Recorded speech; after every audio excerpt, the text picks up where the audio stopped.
Welcome, ladies and gentlemen. I am actually talking to you today from Cape Town, South Africa, and I'll just show you the beautiful background. If you can see that, and then I'm actually staying with my cousins and some family who I've not seen in over like 10 years, so that's an experience on its own. I wanted to jump on today and talk about 3 ways that you can naturally balance your hormones. And I'm talking to my ladies here. Sorry, guys, but I can't resonate with you and your hormone imbalances. So I'm strictly speaking to my ladies out there, particularly between the ages of 30 to 40. I'm 35 myself, and I'm going to share 3 things I did that totally transformed things like belly fat, brain fog. I had extreme painful periods, and I'm going to share exactly what I did. I'm also going to share some case studies with you on how I've helped other females in a very similar position to myself that were gaining weight despite going to the gym, despite doing all the traditional things of like cutting your calories and pushing yourself to the gym, restricting yourself. This has so many negative things around it. So let's get straight into it. Number 1, the first thing I did was I looked at my nutrition. Not a surprise, and nutrition for me is not dieting. The minute I use the word diet, personally, my insides cave and I kind of like don't want to be involved in that plan straight away. So for me, it was looking at nutrition from a different perspective and understanding that nutrition, food is fuel, food is energy for my body, as opposed to a reward, which is quite a difficult thing to do because I came from a background and I was brought up to associate food with a treat. So for example, a sweet treat, which is what I said I was for many years, like I crave sugar, I need sugar, I have a sugar addiction, all these words we use. I thought about it more and more, and I thought actually it's because my association with the sugar is a reward, like you've been a good girl, well done, have the sugar. Whereas over the years I've taught myself through education, but also through gradually making small changes to my nutrition, that do you know what, food is fuel. Food is not the reward anymore, and it's not the temptation. So how did I do that? I looked at 3 things in particular. Number 1 would be my protein count on a daily basis, what I was hitting. Number 2 would be my fiber. Protein and fiber are so important. There's such a massive rage about protein. You must hit your protein, which we all know about. And it's amazing because we do need to be hitting a certain amount of protein per our body weight, per our lifestyle, and also for our hormonal age. And by that I mean if you're in menstruation, or if you're in perimenopause, or if you're menopause and postmenopause. There's different variations of that protein guide, which is why I'm always going to say hire a coach, hire a professional that's going to help you with that specific plan. And also looking at fiber. So fiber, having a daily amount of fiber is fundamental for your gut as well, your gut microbiome. However, the key thing with all of this, and like I said, I don't work with myself or my clients in restriction, because the minute I use the word restriction diet, I go to binge eating and I go to like food being a reward, and I have this negative association with my food. So personally for me, it's something I just don't do at all. I don't look at calories, especially when I'm teaching my clients in the early stages of, right, let's just get rid of this belly fat, this back fat, but in a very natural way, as opposed to thinking, right, you have to restrict your food. I don't know about you, but if you tell me to stop eating something, I can't have it. I suddenly want it and I crave it more and more. And that's where that mindset myself has come about. So looking at nutrition, there's so many aspects as well. The key thing is, and let's go back to protein and fiber, is I aim for 90% of my diet, or even as close to 95, to be from whole foods.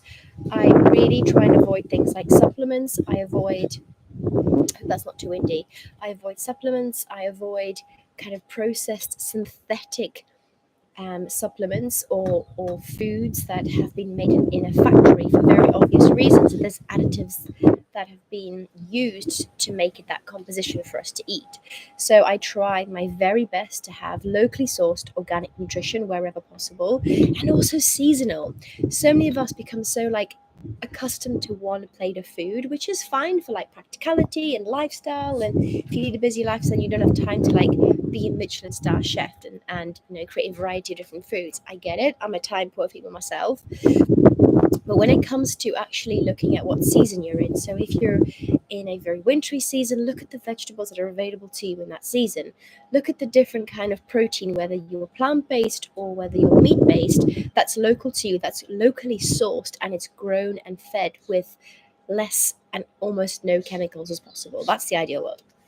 Okay, so that was number one, was looking at nutrition. And again, just to reiterate, we're looking at 3 ways how to rebalance your hormones and naturally. And this is exactly what I do, and it's exactly what I teach my clients as well. I help all my clients through a 6-week program first to get them into understanding these principles in more detail.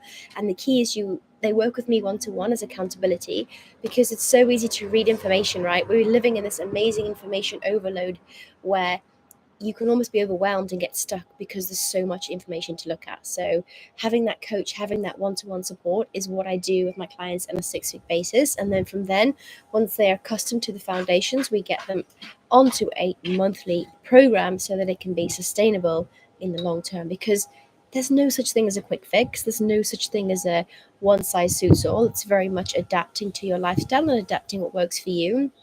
And then also making sure that it can add variety, because the issue with these restrictive diets is that they're very good for short-term results. They're very good for short-term success, but it's the long-term sustainability that we all want. We all want to feel, well, I know I do, you want to thrive from the inside out. Okay, so number one was nutrition. Number two is movement. Now, when it comes to women, especially over the age of 30, the biggest thing that I see is blasting themselves in the gym, cardio, sweat it all out. And I'm laughing because I used to be like this. I used to be that girl in the gym that would be doing a set of weights, and then I'd be like doing some cardio in between, like some kickboxing and some boxing routines, and it was just seriously, someone should have slapped me and just sat me down because it just wasn't working. And it got to the age of like in my mid 30s or in my early 30s where I was like, right, this cardio thing isn't working. If anything, my joints are hurting, my knees are hurting, my hips are hurting. And then I looked more into the research behind it and what the science said, and also looking at coaching. And I was like, oh my God, why are we pushing ourselves in the gym to do cardio? I get it. You sweat more, you raise your heart rate, you will burn more calories in the short term, but you burn more calories, you don't strengthen your joints. And that's the key for me, is strengthening my body, strengthening my posture, because when I do weight training, now that I weight train properly, I feel better within myself. I have a confidence because I'm holding myself better. My posture's better. So my shoulders are back. I don't stand like one foot to one side. If I'm talking to someone, I'm stood on both feet, like quite level. I feel like my chin is held higher. I feel like I am genuinely just a lot more confident within myself once I'm comfortable in the gym. It's a weird thing but it's totally different to if I was to go and do like a run where I just feel depleted and I feel sore, my joints feel sore, it's just uncomfortable. So when I look at movement, for me, that is also because I still have a menstrual cycle. I make sure that I train around my menstrual cycle. So, for example, in the first 15 days of my cycle, when estrogen is coming up, she's peaking, she's a fantastic hormone, she makes me feel alive, she makes me feel creative, she makes me feel strong, she allows me to do my PBs in the gym. I'm also more flexible. I do a lot more mobility. I do a lot more heavy weightlifting in the gym, and it's not to get big and bulky, like it's just these muscles, they take ages to grow, they take ages to maintain. So I do that in the first 15 days. The second 15 days of my cycle is when my estrogen has peaked and she's come down, she's ovulated, and my progesterone comes higher and higher and higher. Now when this progesterone is higher, she's a different kettle of fish, she's a different set of requirements to my estrogen. So my progesterone will be telling me that, oh, I'm craving more carbs, I need more energy, something's changing. My brain and ovaries are talking, the egg's been released, there's been no sperm, so I'm not having a baby, so they need to get rid of it. And then is when I change my training and I'll feel a bit flatter, my energy be lower. I might be a little bit more triggered by things that wouldn't have triggered me in the first stage of my cycle. So in this latter stage of the 15 days, what I really focus more on is my yoga. I get my steps in. I basically do less heavy weight in the gym. I still go to the gym because the consistency is the key with the training and maintaining muscle mass. But what I don't do is push myself beyond my limit because injuries can happen. And I see this all the time. I see women that constantly go to the same training and they get injured. And I'm like, I feel for them because I don't want to be a preacher. I know from my own experience that you get hurt doing that. But it's why we are built in this culture with females where we feel like we have to push ourselves to be skinny. You know, it makes me even think, is 8% body fat on a female normal? Will we ever know that question, that answer? Because we live in this society where it's expected, and it's like an elephant in the room where women need to be multitasking, they need to be a mother, they need to be the cleaner, they need to be all these, wear all these different hats and have a fantastic body and be skinny. And you're thinking to yourself, do we? Or is that the old cultural norm? Okay, so that was number 2, movement. So number 1, to balance your hormones, is look at your nutrition. Number 2 is look at your movement is key, and weight training more than cardio, especially over the age of 30. And then the third aspect, I call it the brain gym. Okay, now brain gym for me is all to do with your stress, your cortisol in particular. So when it comes to your stress levels, we all like want to run away from stress, and we all want this peace and this inner peace of like everything must be great. We wake up happy, we have no stress, no one dies, no injuries happen, no accidents happen. In reality, that's never going to happen because we can't control anything in the external environment. All we can control is how we act, right, and how we think. So the biggest thing I teach my clients, and I've had to teach myself, which is a bit of a gray area, if I'm honest, because we all have such different experiences in life, and we all have traumas, we all have experiences that can negatively either hold us back or positively empower us to go forward. So the key with this, when it comes to looking at your cortisol, is actually, as cheesy as this sounds, is having acceptance for no matter where you are in your life, no matter what's happened to you, whether it's how good it is or how bad it is or how unfair it is or how totally out of your control it was. It's a case of it's happened, and it's not defining who you are, because that who you are today is what you do through your behavior. This is something that I honestly have to remind myself of all the time, because I'm someone who can get very easily in her own head. I can be quite hard on myself. I'm quite disciplined and consistent, but I can also take things to heart. I'm an empath by nature, and this is why I want to help more people, because I feel like I want to serve, I want to help. However, it can hinder me at points, and I have to be very reflective on my behavior and think, Nika, is that behavior serving me, or is that behavior holding me back? So brain gym, cortisol levels. If you're someone who suffers from a lot of anxiety, you're very, very anxious, you feel like your chest is getting so tight, you feel like your heart rate is raising beyond a limit where you can control it, seek professional help, because your body's always talking to you. So it's a case of going, right, what is my body saying to me? But B, we need to rule out if anything physically is going on. If you're cleared and been signed off by a doctor, by a professional, then it's time to get to work, ladies. It's time to get to understand your body and understand what is going on. So for me, I suffered, and I do still suffer because it's an ongoing process of speaking up.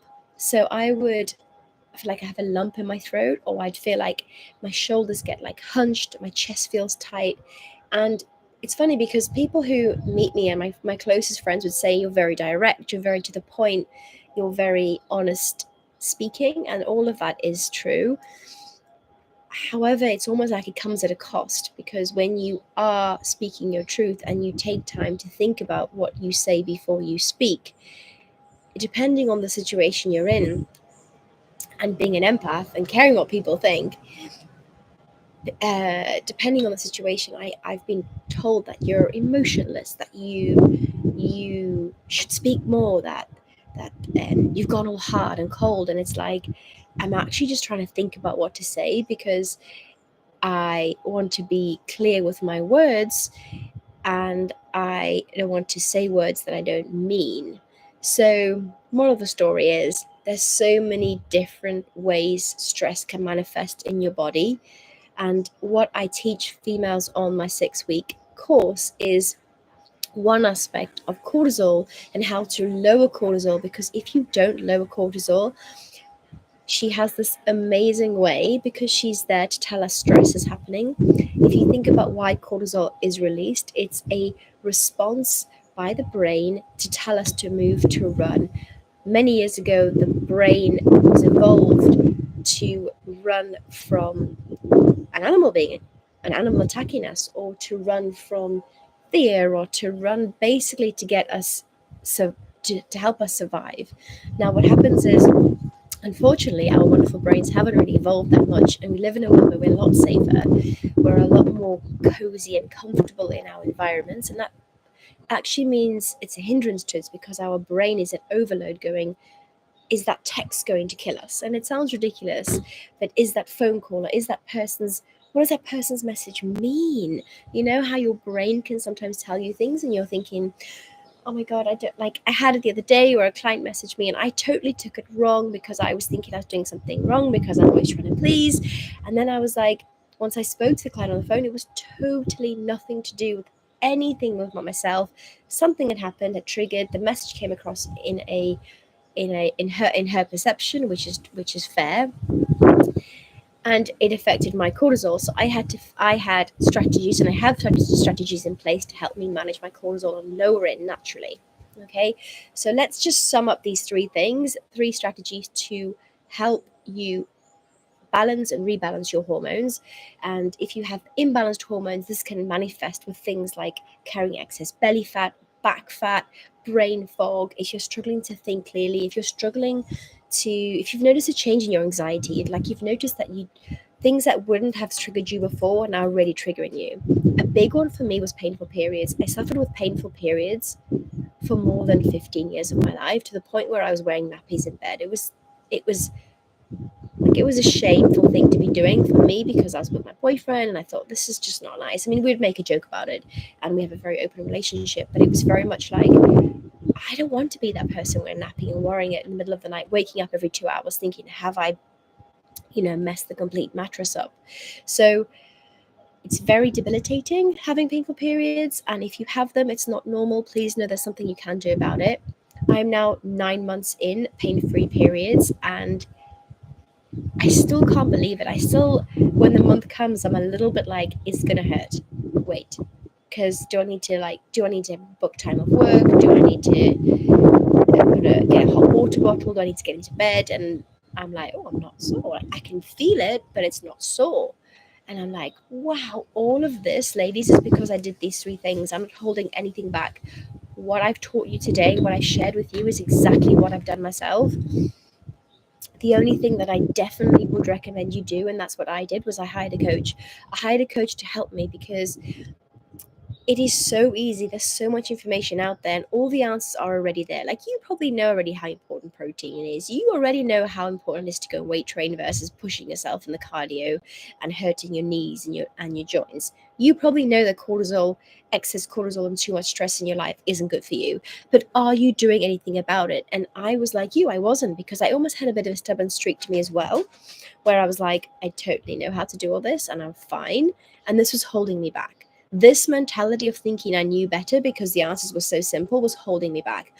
I hired a coach. I sorted myself out. I'm now thriving from the inside. My belly hasn't been, I can't tell you how fat I used to feel, just bloated and inflammation, because I was eating the wrong foods. I can't tell you how frustrating it was going to the gym and feeling uncomfortable in my skin despite doing the training, because I wasn't looking after my hormones. I wasn't eating to not only support hormones, metabolize hormones, but detox hormones. There's a cycle to everything in life. You know that. So I'm going to end this live. And if you've enjoyed this, send me a message, comment below. I'd love to know your thoughts. And my aim going forward is to share my experience, I promise you I'll share in the next live a case study with you with one of my clients I've just finished. She's actually got a tumor and it's benign, so it's being checked out, but she suffers with extreme headaches. After 4 weeks of being on my course, no headaches. We have changed those 3 things that I told you in a very natural, simplistic way. And even she's the same as me. She's like, I've got no headache pain. What's happened? I feel incredible. I'm going to share all that with you next week. In the meantime, if you need anything from me, send me a comment, send me an email. My website is trueselfmastery.com. And I'm sorry about the wind. Take care.